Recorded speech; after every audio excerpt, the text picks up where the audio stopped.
Hapo jana Rais William Ruto alisema kwamba serikali yake haina haja kuingilia vyombo vya habari na serikali yake itawapa wanahabari heshima inayotakikana vilivyo.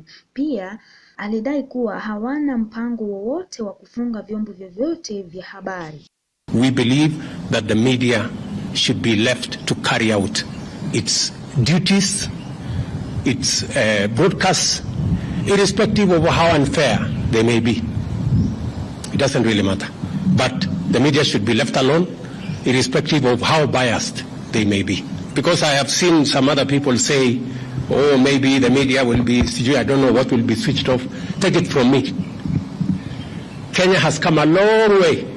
The era of switching off, I don't know, this or that's way behind us. I have said we will support the right of the media to carry out its function. You have our absolute support, irrespective of how biased you are against us. We will support you. Yeah? We will support you to do whatever it is that you're doing.